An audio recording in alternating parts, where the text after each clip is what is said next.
film school that I went to, which is Mass Communication Research Center in Jamia in New Delhi, was more oriented towards documentary filmmaking. I mean, we were essentially being trained as documentary filmmakers. There was just one or two projects that we used to do, which used to have the element of fiction in it. So growing up in Jamia and studying in Jamia, we were sort of naturally, in a certain sense, gravitating towards documentaries. And for me, I mean, I must say I was extremely lucky that immediately after I finished my master's in filmmaking, I got associated with, at that point in time, one of the leading journalists of the country, Saeed Naqvi. And Saeed Bhai was, I call him Saeed Bhai, so I'll refer to him as that. Saeed Bhai was, at that point in time, sort of obsessed with, because you must say, realize that this predates, our own channels traveling and reporting on international news.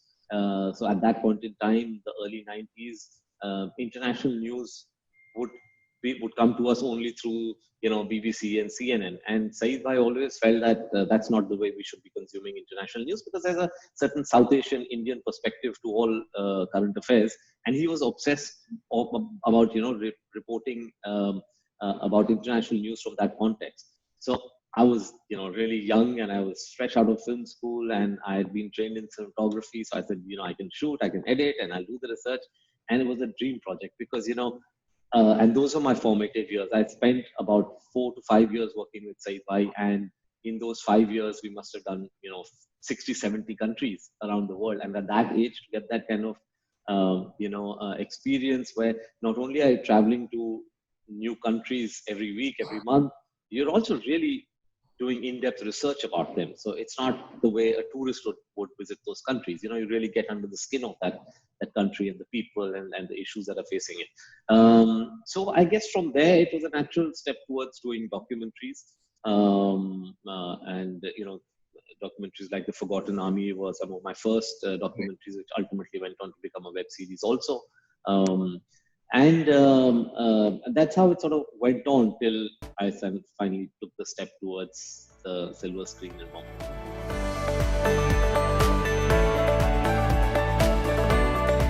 What started happening with me, see, at the end of the day, whether you're doing documentaries or whether you're doing feature films, you are a storyteller. It's just a difference in format and your storytelling style. But what was happening with me, and the reason why I started moving towards the silver screen, is essentially because at that point in time, I was not finding enough platforms for my documentaries to be showcased in India. I must say, I was lucky that I was getting a lot of international commissions. I had started doing a lot of work in Afghanistan. At that point in time, I don't think there were too many mad people ready to go into Afghanistan to do documentaries. So a lot of networks were commissioning my work. And networks like NHK of Japan, Canal Plus, a lot of international news networks. But what I was missing, and I think that any communicator would miss, is the ability to communicate directly with your audiences that are watching your films, right? So my documentaries are going out, but I was never being able to interact with my audiences or figure out what are they liking, what are they not liking. And around that time, certain sort of also incidents took place with me where I realized that there's no more powerful a platform than mainstream cinema in this country. And I began to sort of realize that, okay, if I want to tell a story, I should be able to tell it on the larger screen, because that will really have the impact and the reach that any filmmaker would want. And that all really started in a certain sense with my experiences in Afghanistan, because ultimately those are the experiences that went on to form the script of Kabul Express.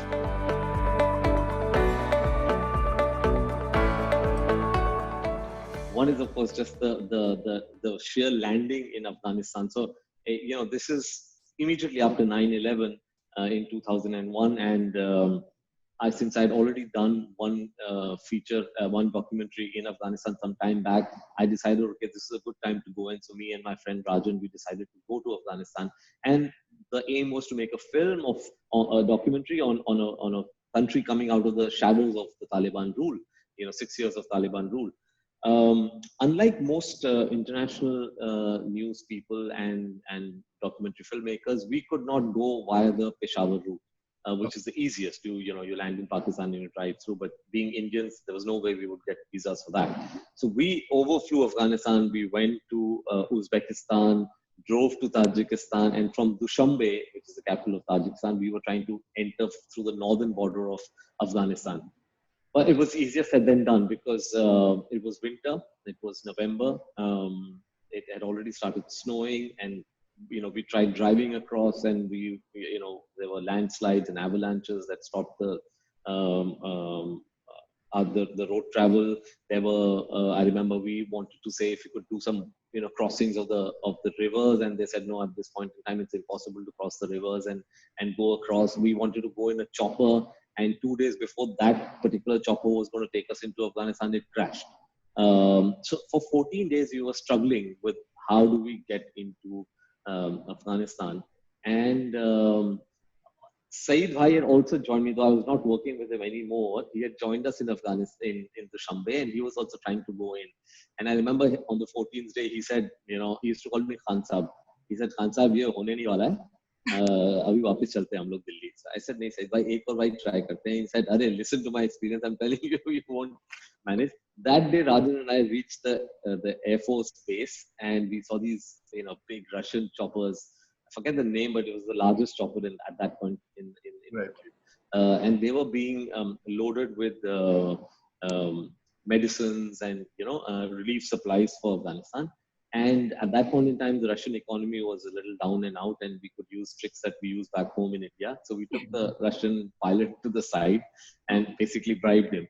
And he negotiated a hard bargain. He took, I think, more than $1,000 from us, and he agreed to hide us in the cargo and take us to Afghanistan. And that's it. We took off, and it was a short, like I think a 40-50 minute chopper ride from Dushanbe through the Hindu Kush mountains. Stunningly beautiful ride, and we went through, and suddenly in the middle of mountains, he brought this chopper down, and it was somewhere outside Kabul, and you could see nothing around.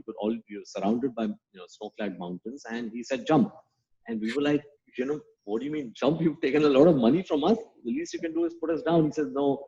He gave us some, in his broken English, some jargon about the chopper's too big to go down. It'll go off the radar, and once it goes down, there's a minimum amount of time for it to sort of, in a sense, reboot and take off. So we had no options. That's exactly what we did. The way Arshad and John actually jump off the chopper in Kabul Express is exactly that. And I promise you, the chopper was higher for us. Camera across my shoulder, bags, throwing the bags down, jumping down. And this chopper takes away, and we are left alone in this desolate place, and we don't know where the hell Kabul is. And from the distance, we see this one man approaching us. He was a Mujahideen from the Northern Alliance, and he wasn't looking very happy because he had just seen these two guys, jump off a chopper and a Russian chopper flying off. He thought, at that time, all these special forces and all used to be operating in those areas. And he came really angrily towards us, clocking his Kalashnikov and saying something in Dari. And so we knew that, there is a lot of goodwill for Indians amongst the Northern Alliance, Mujahideen. So we kept saying, Hindustan, Hindustan.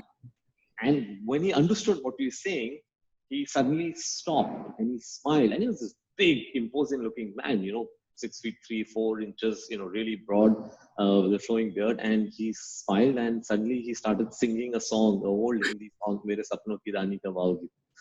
That day was the day I realized how powerful, our Hindi films are, because it literally saved my life. Had it not been for Hindi films, he would have probably, shot us, and that would have been the end of us on that desolate mountaintop in Kabul. So these are the experiences that were happening with me in Afghanistan that actually went on to become all these actual scenes in Kabul Express. Because there were such fascinating things happening behind the camera that I decided, okay, this would probably make an engaging story set against, of course, the backdrop of what was happening in Afghanistan for my first feature. But I'll just narrate one more incident to you, because that's actually the seed of the idea of Kabul Express. And that is when we started filming I forgot to tell you that Mujahideen, once he got to know that we're from India, he radioed in a tank. So after filming for a few days, we realized there's a place called Doab, which was on the border of Afghanistan and Tajikistan in an area called Panjshir. Now, Panjshir, for those who sort of have studied Afghanistan, Panjshir was the only 5% of the landmass of Afghanistan that was never taken over by the Taliban. It belonged to a warlord called Ahmad Shah Massoud. He was a Tajik, Afghan Tajik commander, and he was killed 2 days before 9/11. Which in a certain way changed everything in Afghanistan too. So that in that area was a prison where the Northern Alliance was catching all the foreign mercenaries who were fighting alongside Taliban. So the Al Qaeda, Arabs, the Chinese, the Chechens, the Yemens, they were being and the Pakistanis, they were being taken and being put in this prison. And so obviously now everybody wanted to go to that prison, every journalist, because that's where the gold mine of information was, right? At that time, there was so much of curiosity about the Al Qaeda and the Taliban. And there was checkbook journalism. There was a lot of the American journalists who were literally doing checkbook journalism because every 50 kilometers in Afghanistan, there's a new warlord and he'll only let you pass if you give him money. But again, we played the India card. We went to their sort of defense people and said, we've come from India and we would really want to interview the people there at the Doha prison. And that's it. Without taking any money, they put us in this Jeep and we drove off. It was a 8 to 9 hour torturous ride because there were no roads. Every road had been bombed out of existence by the Americans. And we reached this place, Doab in Panjshir. It was a beautiful setting. It was like a natural prison because it was, Doab literally means two rivers. So it was a river island with rivers on two sides and then surrounded by these huge mountains on all sides. So even if you escaped, there was nowhere to go. We go there and the jailer just opens the gate to this compound and he ushers us in and we go in and there are some 30, 40 shackled and chained, most dreaded terrorists in the world at that point in time looking at us. And we didn't know, what the hell are we supposed to do now? Because a lot of them were Arabs, didn't speak the language. But there was a section of them from Pakistan, and obviously they knew our language, and slowly we started sort of going towards them and chatting with them.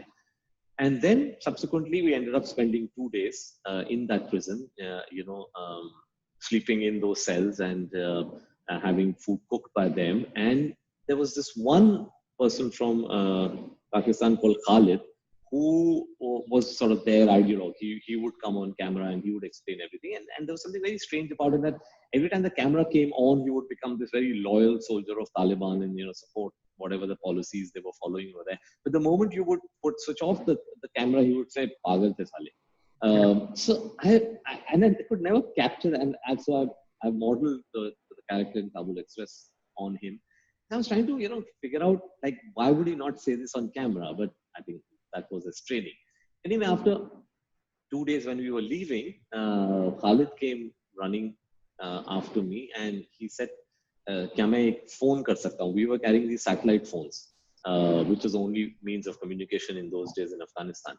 And I was really hesitant because, here is a terrorist from the Taliban. And in those days, you hear all these stories about satellite phones being tracked and, he makes a call and before I know it, there's a cruise missile coming for me and my satellite phone. But the jailer also said, isko karne dijiye ek phone. We gave him the phone call, and in that phone call, which he made to his house, to his family, in the course of that conversation, I realized that that's the first time he was speaking to his family in years, and the family actually had thought that he's dead.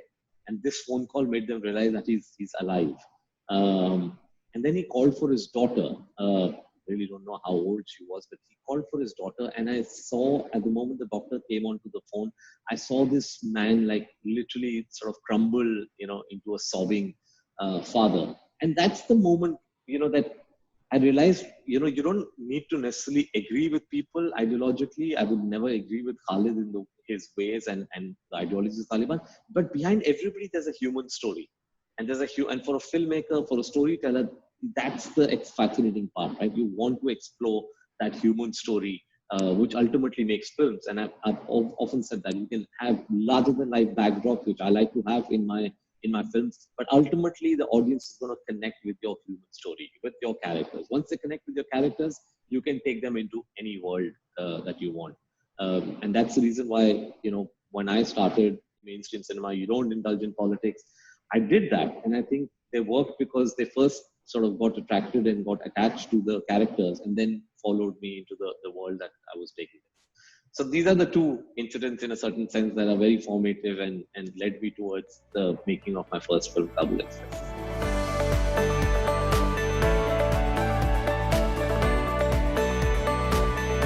I think that is something that I really am thankful for. The training that documentaries gave me in terms of doing extensive research before starting to write out your script, I think has really helped me. Most of my films, in a certain sense, are based, my raw material does come from my documentaries. I always pick from my real life experiences. Even if the whole film is not based on one of my documentary experiences, there are lots of elements. Like there are loads of elements in Bajrangi Bhaijaan which come from my days in Kashmir as a documentary filmmaker. Whatever subject you're working on, I feel you must do extensive research, because that's the only way you'll understand that world fully. Apart from what you will draw from your own personal experience, just to understand what you're talking about, get the points, get the counterpoints, and put them together, it really, really helps.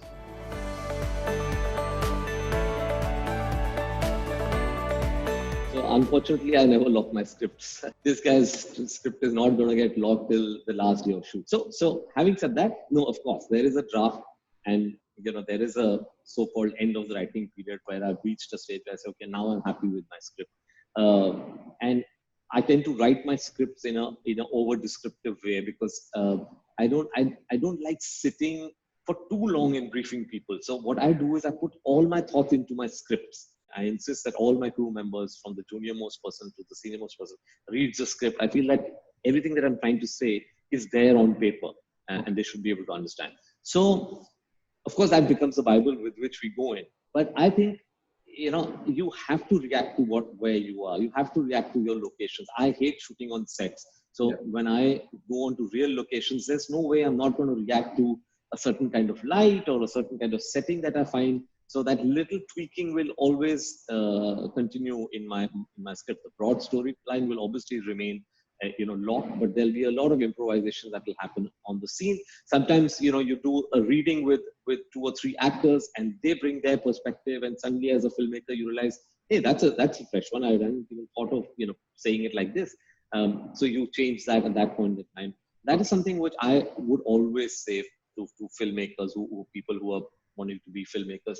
Always remain open and receptive to stimuli, because it can come at the last moment, and don't shoot it down because you've come with a locked script and everything is in set, because ultimately that's the magic of putting things together, right? You keep till the last moment, keep reacting to things. And there's something that an actor will do on the first take, which will suddenly hit me, and I'll say, okay, I'll change it around and I'll use this in the scene. Therefore, I don't, and I as a rule, do not overbrief my actors before my first take. I try and actually stay away from them. Explanation of the scene, they've read it, and then I like to stay away, because I don't want to change their thinking. Sometimes what happens is that, and it becomes worse as you're becoming a little more successful, is that you say something and a young actor might say, oh, he's saying this, I better not do what I was thinking. And then I will lose forever what might have been a brilliant idea that he was going to bring to the table, or she was going to bring to the table.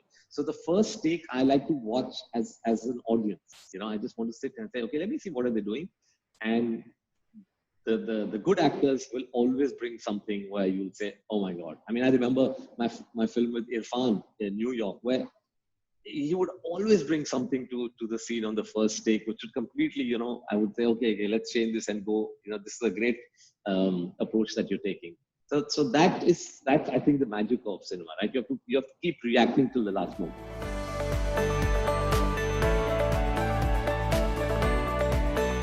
Once you're on set, I've often said this, a director's job is people management.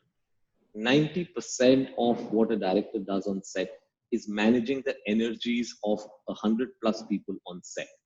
How do you take diverse energies, diverse sort of talents, and channelize them to make sure that what your vision is what they'll all come in and realize? So as you said, with stars also, there is, it's about people skills. It's about, trying to figure out, okay, what is the best approach with this actor? Because every single individual is different. And as a director, ultimately, I have to make all of them believe in my vision. And I do expect them to have differing points of view, and they must have a differing point of view. Actually, if people are not giving me their point of view and are not contradicting what I'm saying, I feel uncomfortable, because then I feel that, oh, they're just brain dead and they're just going ahead with, whatever I'm telling them. I love it when people sort of say, hey, but why not this? Or what if I do this? So it's, I think, just managing the energies, and with different actors, whether it's a child or whether it's a superstar, ultimately it's recognizing which are the buttons that I can push with this child, what are the buttons that I can push with this, mega star, to make them basically fall into the vision that I have for this. These are things which really can't be taught. These are things that you have to sort of develop on your own. And of course, experience helps. The more you interact with people, the more you deal with people, I think you pick up little tricks of the trade. But what is very important is never get intimidated. Because if you get intimidated, if you are a director, you are the director. Never sort of undersell your position on the set, however big the star is. Because ultimately, if you are able to project your vision and your ideas with a certain strength and confidence, no matter how big the star is, they will respect you for that. If you start becoming overly malleable, as I said in the beginning, you must be malleable, you must be flexible, you must not become, creatively arrogant. But at the same time, so I'm saying, never get intimidated by either the stars or the sheer environment of a film set. Because sometimes, for a new filmmaker, first-time filmmaker, just being on a set with so many people, with so many processes going on all around you, you can get thrown off and say, oh my God, what have I landed myself into? Yeah. So I think just be really secure about your idea and the story that you want to tell, because that's really unique to you. That story can only be told by you, and be sure about that. And then I guess it's just a question of experience, and you'll become more and more comfortable as you spend more time on a set. People get too fixated about the success or failure of a film. A filmmaker's life is the time he or she spends on the film set. The fate of a film is decided in 2 days or 3 days. That's not your life. Your life is the 1.5 years that you spent making that, and making it with utmost conviction and passion, and having fun, and making sure that everybody is enjoying the process of creating.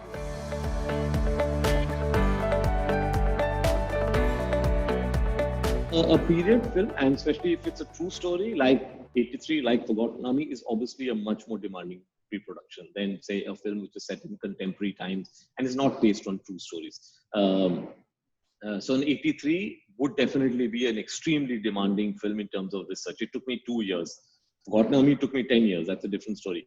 But 83, it took me 2 years of research, because not only is it a true story, it's a true story that's so deeply embedded in the minds of anybody who's over 40, knows exactly what happened. And here I am recreating a slice of history that is so deeply embedded in people's minds and hearts that I can't go wrong with that. So and unfortunately, and I often say that as a country, we are not very good at archiving. I think, I don't know, maybe it's just the way we are. We are traditionally an oral culture, right? We narrate our stories. It's like, the father told the son and the son tells his son, and that's the way it goes.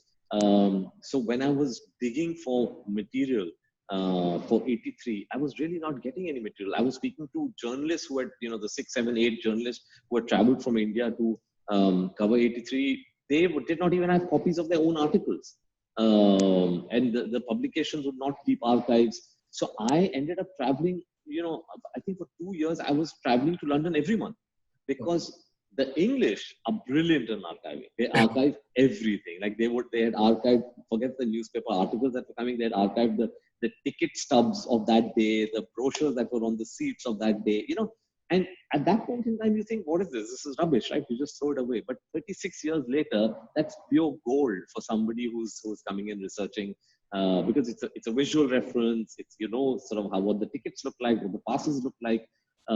So I spent a lot of time. Thankfully, the Lord's archives sort of opened up their gates to me. They were really helpful. I mean, I was actually a little apprehensive about how Lords would react, because Lords is, they're a little stiff and difficult to deal with. Got super excited by the idea of this film because I think it was also celebrating a lovely chapter of cricket, and that happened at Lords. So they really sort of, rolled out the red carpet for us. And I spent days and days in the Lords library and archives, getting my hands onto original handwritten score sheets, scorecards, articles, anything and everything to do with 83. So I think 83 is by far the one film I would say that really all my training as a documentary filmmaker came together. Because I would hear stories and snatches of something that happened, but I couldn't really find some of that in the newspapers or magazines. So then I would go travel, try and hunt down those people and get their eyewitness account. Like Tunbridge Wells, right, is a mythical innings, the 175 not out that Kapil Dev. Not a single second of footage of that match, because on that fateful day BBC decided to go on a strike, and there was no recording of what went on to become and still is considered to be one of the greatest knocks in the history of cricket. And then I'm supposed to recreate this, for the fanatical fans of cricket in our country.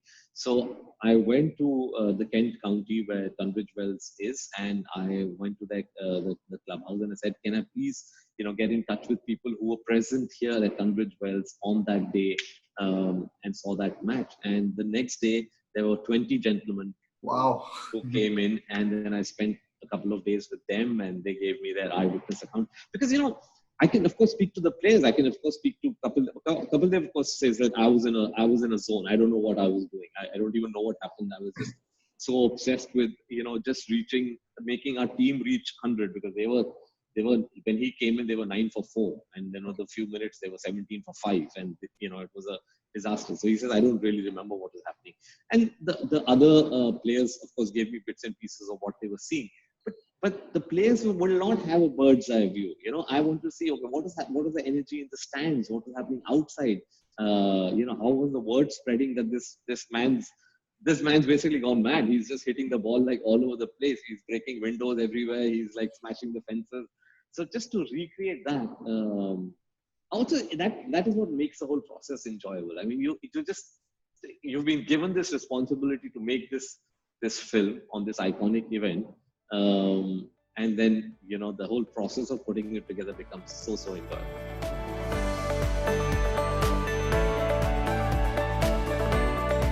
That's the first thing that I told my casting director, and that's the first thing I told Ranveer Singh when I went, and I said I want you to be Kapil Dev, and he was like, of course, very excited. But he said, "Sir, how will I look like Kapil Dev?" And I said, "Ranveer, I'm not making a look-alike contest.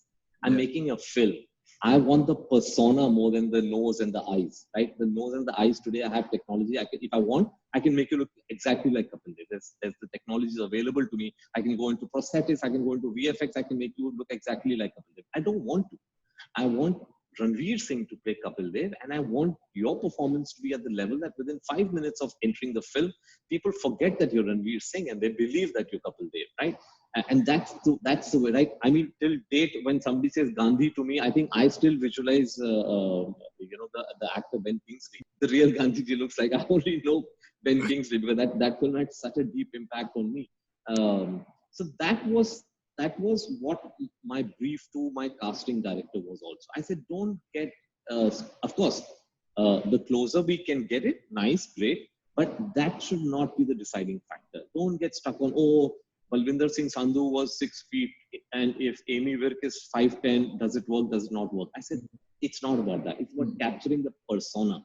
And that's how we went about it. Of course, another brief was that they all need to know how to play cricket very well. So outside the casting director's office, we created a pitch. And more than 2,000 boys, who doesn't want to be a player of 1983 cricket team, right? So more than 2,000 people from all over India came to audition for the film, and we had set up a pitch. And the first test was, show us how you bowl and you bat, and if you pass this, then you're going into the audition hall. Because if you can't do this, you're not entering the audition hall. So that was a lot of fun. We cast people from all over the country because I wanted to be as diverse as the original 83 team also was. So we cast, people from Punjab. Amy Virk is a very well-known actor from Punjab. Hadi Sandhu, who is a very popular singer from Punjab. He's there. There's Jiva from Chennai, who's playing Shrikant. So, we wanted to actually have that geographical spread of casting, which truly represents the 1983 team.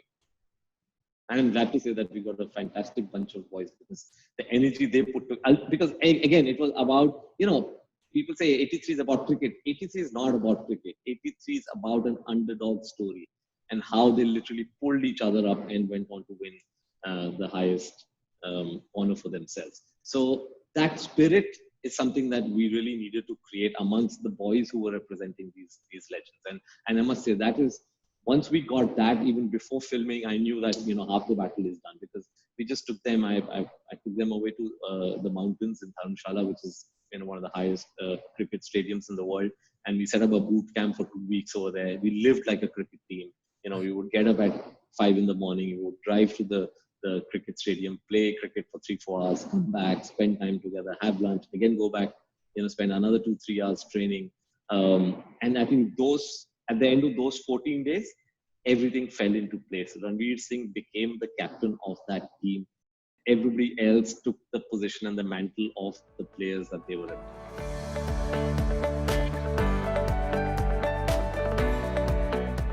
I would like to believe good technicians have enough range to be able to adapt to different storytelling and different styles. Just the way me as a director, if I'm able to tell a different kind of story from one film to another, then my technicians also adapt. But sometimes you come up with very specialized treatment. I mean, today, as you know, we use a lot of, technology has become a very important part of our filmmaking, right? There is so much available. Sometimes when you're using very specialized technology, you get the specialists for it. Right. But having said that, I've sort of, in my experience, I think a technician, if he or she is good, will always be able to adapt and educate themselves to be able to, bring in something new to a project. And you're right, I do tend to repeat a lot of people. I just feel, it's as I said, having fun on the set is very important, and what better way than to make a film with all your friends around you.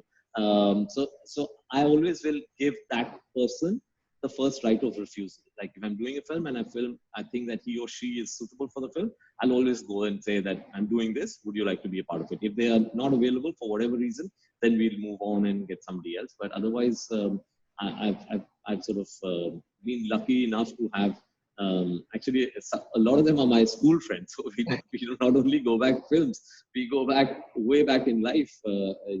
Rajan Kapoor, who's my executive producer, has been with me since class 8. We've gone through all our life experiences together. He was with me when we jumped off that helicopter in Afghanistan, and today he's producing all my films. Julius Packiam has done the background score of all my projects. It's fun to be able to enjoy the journey with your friends. Except Kabul Express shot all my projects as a DOP. Before I can say, should we place the camera there, he's already put the camera there, because we're so in tune. We've been shooting together since, we've been doing still photography together for years. We were in the same film school. So we sort of share the same aesthetics, the same sensibility. It's very important. It's very important for me to have people around me to also be ideologically the same, because my films always have an ideology. My films always have a certain political take on whatever we're doing. And for me, it's very important that that person has, in a certain sense, the same ideology as me, because only then will they truly believe in what we're doing. I don't want somebody who's doubting what we're talking about and not in sync with what we're talking about to be a part of the team, because I don't think the energies will match.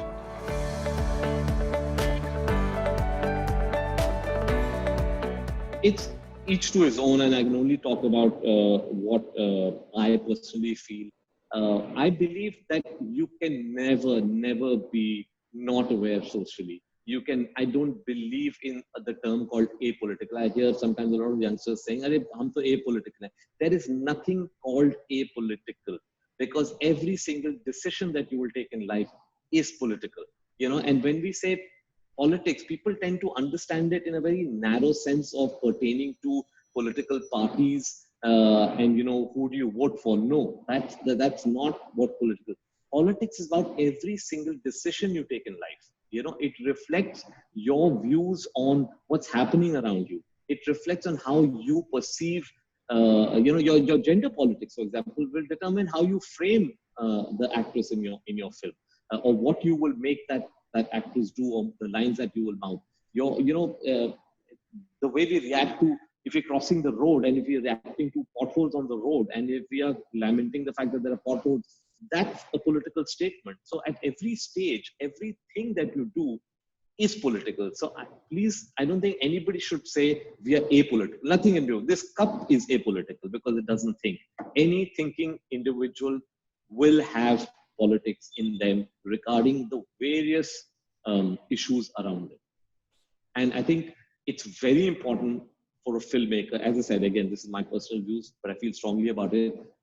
We must be able to see that filmmakers, for the lack of the word, that filmmakers' politics or that filmmakers' perspectives on issues when we see that film. And I say this to first-time filmmakers. If I know you and I see your film, I should be able to say that could only have been made by that. If I know Zaid and I see Zaid's film, I'll say, yeah, that could have only been done by Zaid. Because otherwise, what's the differentiator, right? We all bring in our unique voices to cinema, and those voices are something that is a reflection of all that we stand for.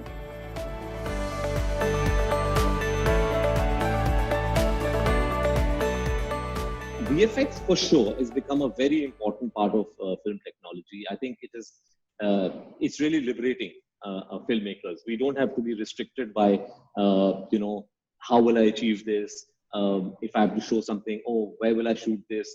Today you can pretty much show whatever you want. And for me also, you must realize when I was a film student, VFX was something that we didn't really study. I mean, all we studied was chroma, which also we were a little unsure about. So my first film, Kabul Express, has no VFX shots, like zero. There's not a single VFX shot, right? Because I didn't know how it works. And my last film, 83 or Forgotten Army, has more than 2,000 shots of VFX in it. It'll be VFX that you will not realize is VFX. And that is something that I've always said. The best VFX are the shots that you don't even realize are VFX. Or kitna acha VFX. If everybody's seeing it's VFX, I don't think it's good VFX. Unless, of course, you're creating dinosaurs and, giant robots coming. All that yes. But you would be surprised how much VFX is used in films that have realistic visuals. And when done well, you will not even realize that there's any VFX in that. So yes, VFX is definitely something which I think as students of cinema, you must keep yourself up to date with, because it's such a rapidly changing field. If for 6 months, if I don't read up, I feel like, oh my God, I don't know what's happening. What's the new technology I can use? And you never know when that technology will help you be able to realize your sort of stories, which you might have thought, oh, this is impossible. How will I ever achieve this? And suddenly something will come and say, hey, now I can do this. Like I often say, I won't reveal why, but there are 83, for example, if I was going to be making it 15 years earlier, it would have been a very different film. And today I was able to achieve, and when you see the film, when you see the kind of things we've managed to pull off, it has been because I have a lot of technology at hand. So technology is something that you must realize.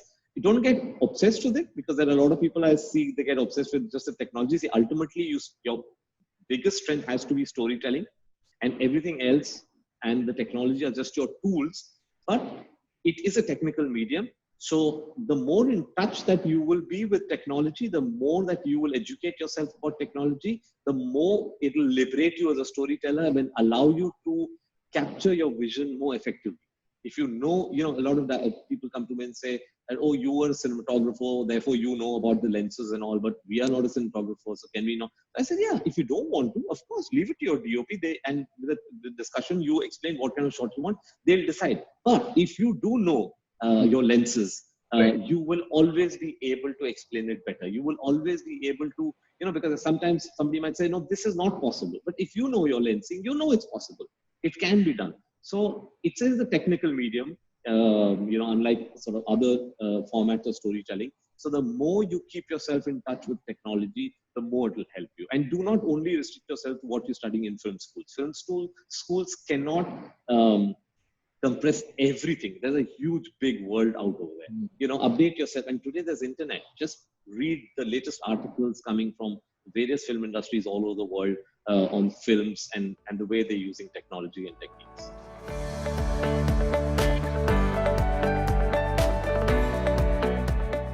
I think those are the things you can pretty much figure out once you're out in the world. I think right now when you're in film school, enjoy the pure joy of making a film without worrying about your release dates and the budgets and how you will market them. My personal view is that we overmarket films. I think we don't need to market films the way we've been doing in our country, because sometimes overmarketing takes away the there's a mystique about films. You should leave some. Like it's like when I was doing Bajrangi Bhaijaan, there was a lot of pressure. Oh, Harshali, she's so cute. Let's news channels want to interview her.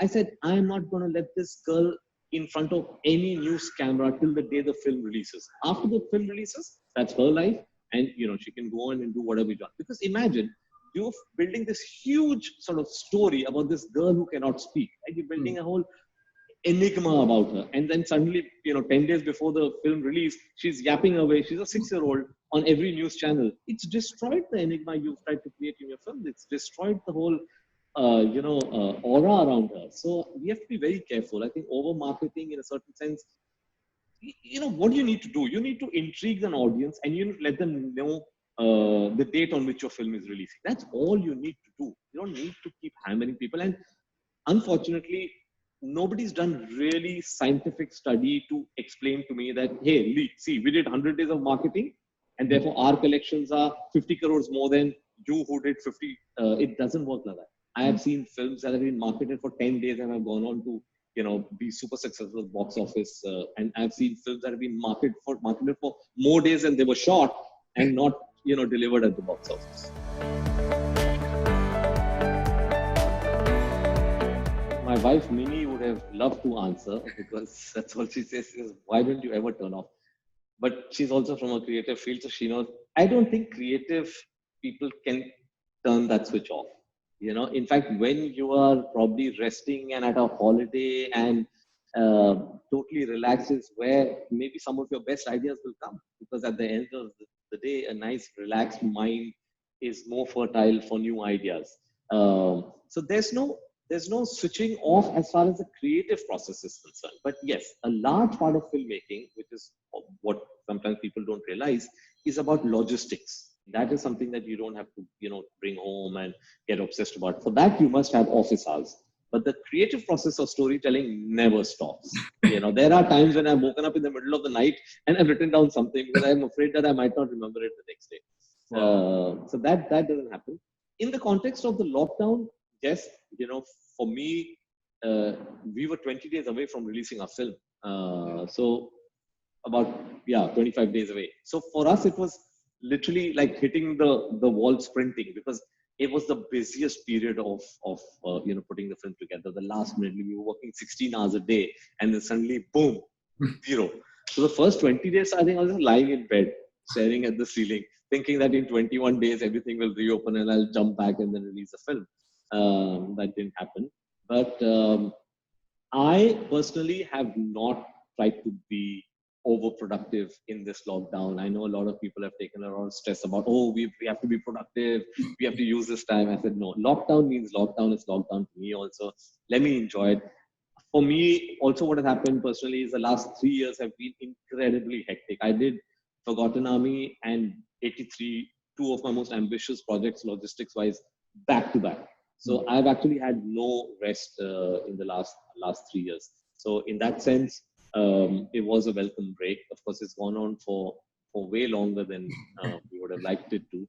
And I'm really looking forward to getting back and releasing 83. We're really holding on to 83 because we do want to release it in the theaters on the big screens. We've taken a lot of effort to design it for the big screen. We want people to, we want the theaters to be converted into stadiums when you're watching that film. So we're going to hold on for as long as we can.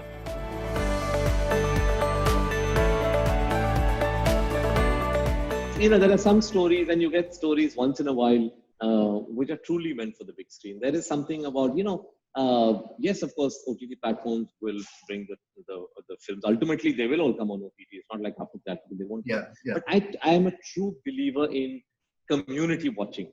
That I think, and the reason why cinema has survived even in the most advanced countries, which have broadband speeds to sustain all kinds of OTT platforms, is because there is the pleasure of community viewing of a film is something you will never be able to replicate at home.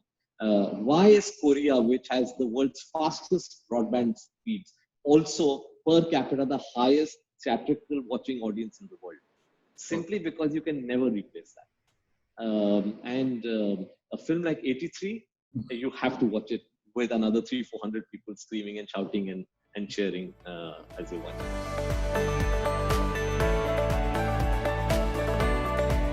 That's always been a very difficult one for me, because I've realized now that I don't actually follow directors. I tend to just react to films. So there could be some of my most favorite films, but then from a particular director, but maybe in that director's filmography, I've not reacted so strongly to any other film. So it's very difficult for me to answer who's my favorite film. But since you've asked that question, I'll go back to my formative years and what I used to in mainstream cinema. And I used to always struggle with stories being told with no social, political context. They were just love stories set in La La Land, and I would not enjoy that. So the one director who was not doing that, who would always put a very strong context and backdrop to his films, was Mani Ratnam. So if you were to ask me who my favorite filmmaker was, I would definitely say Mani Ratnam.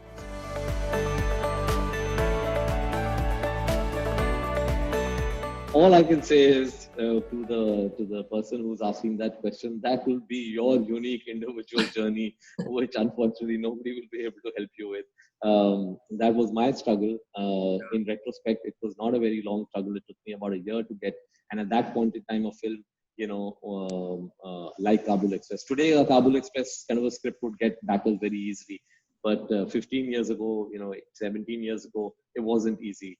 And I, went for a year hunting around for producers, and all of them would love the story, but nobody was ready to put their money where their mouth was. And the only person I didn't go to was Yash Raj, because conventional wisdom said that, oh, Yash Raj is not interested in these kind of stories. It doesn't have a love story and 6 songs.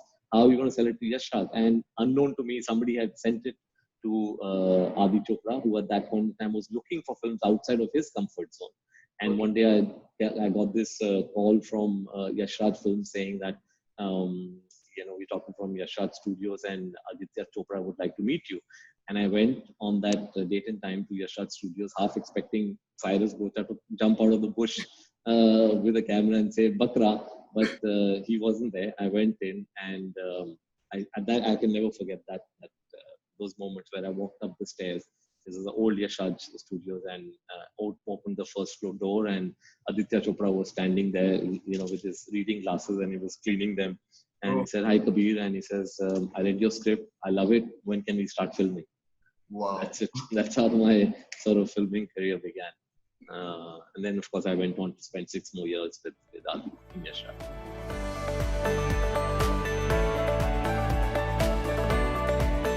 I think people management is so important. We've heard stories about directors being tyrants and throwing things and still being brilliant.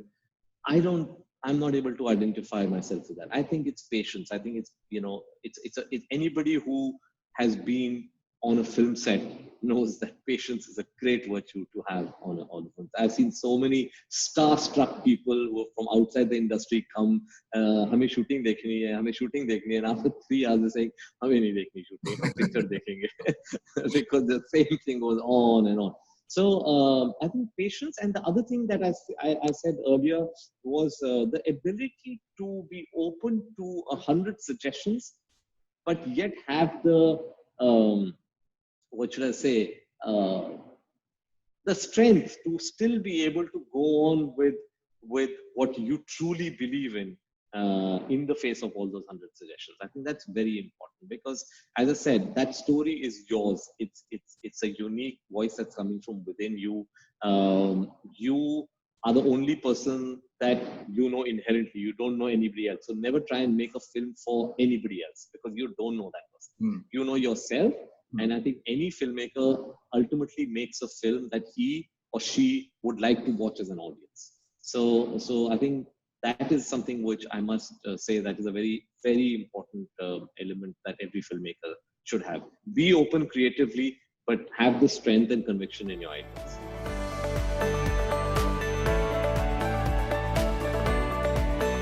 There are a couple of things cooking, but nothing that I can, in the world of marketing and publicity, there has to be a right time to say the thing. So I think I'll give that due respect to the marketing team that worked with me. So there are a couple of projects which I would be able to probably announce in a month or two. I've been working on them. There have been ideas that have been with me for some time.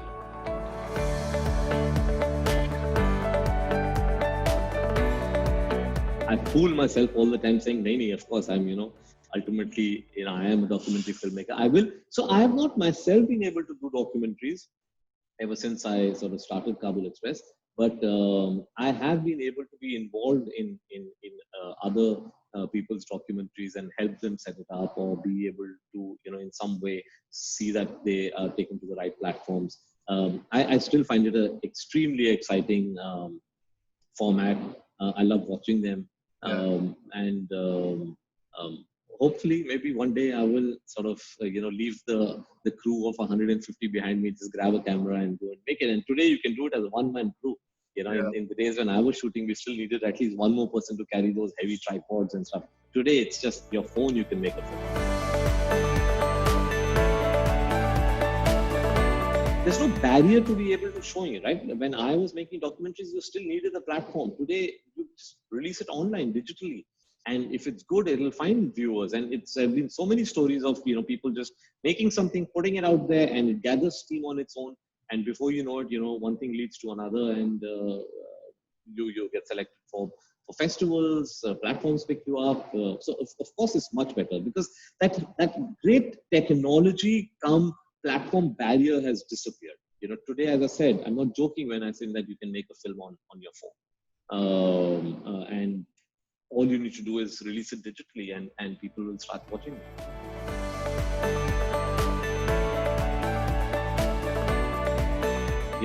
That was such that moment when he told me that it was and I don't know whether but he doesn't write, he tells you the story. It's again, I was talking about the oral culture.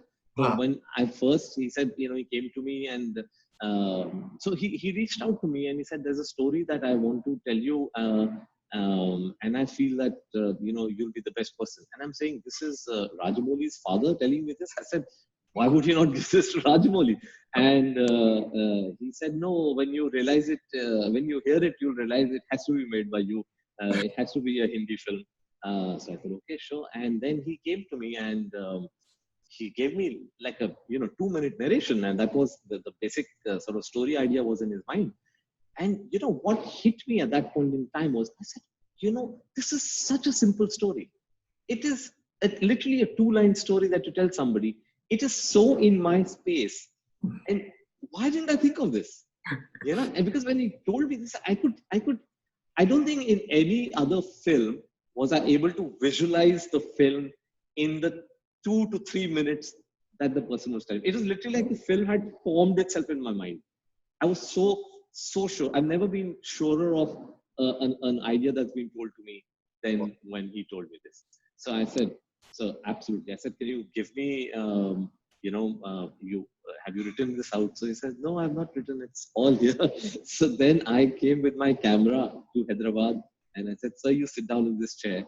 And apart from that, 2-3 minute narration that you give, whatever else you might have thought about, things that you've thrown out, just keep talking about them on camera." So for half an hour, I filmed him in Hyderabad, just talking about it. Then I went back and I said, "Sir, also, I hope you do realize that screenplay is something that I always write myself, but I would love to collaborate with you also. And but if you don't mind, I'd like to extend the story and write the screenplay myself." He was more than happy to sort of collaborate on that. And that's how I started writing Bajrangi Bhaijaan. And as I said, I mean, his was like a 2-3 minute story that he told me. So then I needed more meat on it, more characters in it.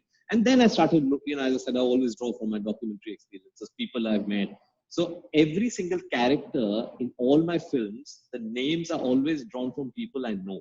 Even like people have asked me, what about Boo Ali, a name like Boo Ali in Bajrangi Bhaijaan, that, human trafficker. I said, I have a cousin called Boo Ali. I've used his name. That's when then I started, I remembered this one YouTube video that I had watched about this Pakistani journalist standing in front of a screen and saying, yeah, Chandna. And I remember, and that was, I think, 5 years before Bajrangi Bhaijaan. But I remember making a mental note that someday, if I can fit in this character, I will use this character. So Bajrangi, I was, writing the screenplay. I said, hey, why not bring in a journalist?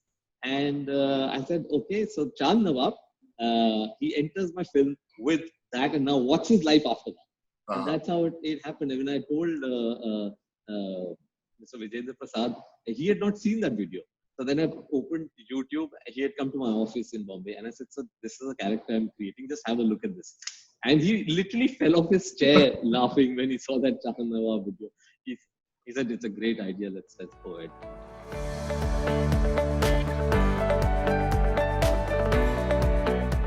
If you see me on a set, I'm sitting like a dead duck. He's only happy when he's running around in real locations.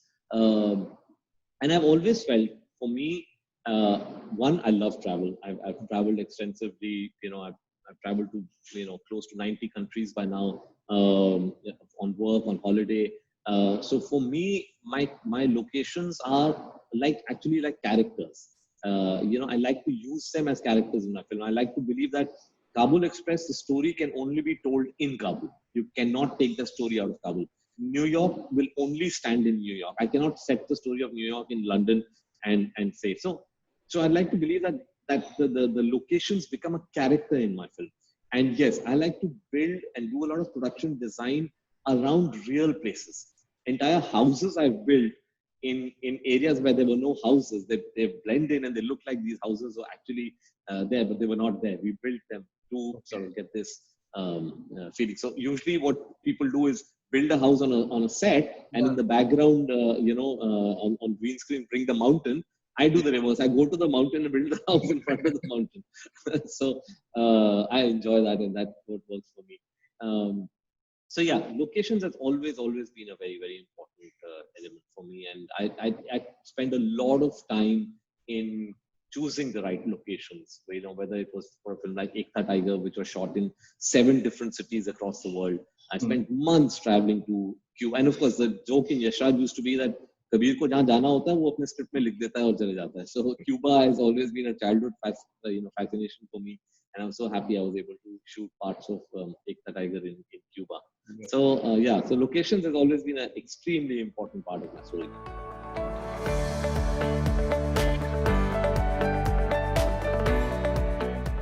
The actors that we are there in contemporary times, I really admire the sort of the newer actors like Ranveer. Ranveer is somebody who I've often said, and this is a great thing that Ranveer said for those who are acting. He said that at the end of my career, and I think he read it somewhere in that book, where it said that if 15 of my characters meet in a room, they should not be able to recognize each other. When you see 83 and when you see Gully Boy or when you see Padmavat, you will not believe that these 3 characters are the same human being, because it's just everything changes, the face, the expression, everything. Then of course I've greatly enjoyed working with people like Nawazuddin, Pankaj Tripathi, and of course the flamboyance that your superstars bring in. There's a reason why a Salman Khan is a superstar. There's something, that energy that they bring that cannot be replaced by anybody else. So I think as a director, it's a lot of fun interacting with actors and seeing the different energies that they bring to the film. But it's always been very difficult for me to pinpoint and say who's been my favorite actor or favorite director.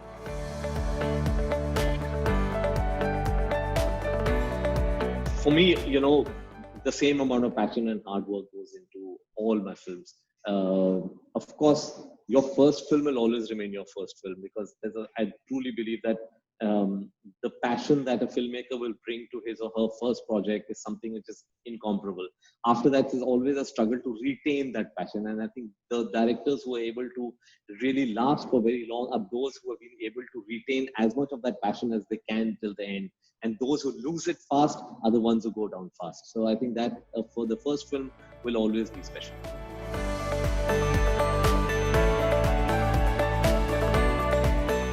Education is not only about what you're learning from the books and from your professors. Education is also about the time that you're spending with your peers, your friends, the relationships you develop in those years, and enjoying the whole process with people around you. Again, and in filmmaking, why it's also important is that it is a technical medium. A lot of people say that you can learn pretty much everything being on the set. Of course you can. I'm not taking away at all from the fact some of the greatest filmmakers have not been to film school. They've learned on set, or they've learned through books, or just watching films and observing that. That's also one of the greatest educations. But being a technical medium, I think a film school brings a lot to you in terms of confidence. I have seen that. Like if you're from a film school, and after you finished your education, when you land up on a set, you will have that little edge over the next boy or girl who's not from a film school, who will be a little more nervous than you. You will also be nervous, and you should be nervous. But you will still have that confidence when you're standing next to the camera. You know what that thing does. You've operated it. You've done that. You've changed those lenses. You've seen through the viewfinder. So it'll always give you that little extra confidence, which is very important. And as I said, it's the technical medium.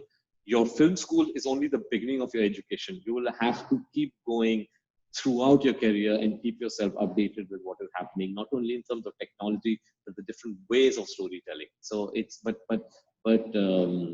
having said that, formal education, I think, is something which everyone must go through. There is no alternative to a good education. My comrades from my film school, Asim Mishra, my DOP, is 1 year junior from the same film school. So yeah, a lot of the actors I work with are from my institute. So yeah, absolutely, one has always been there. And that's another thing. The relationships and bonds that you will build in your college years is what's going to last you till the end of your life. The bonds and the relationships you build when you're working are also very good and strong, but somehow we've always noticed that college bonds will outlast everything.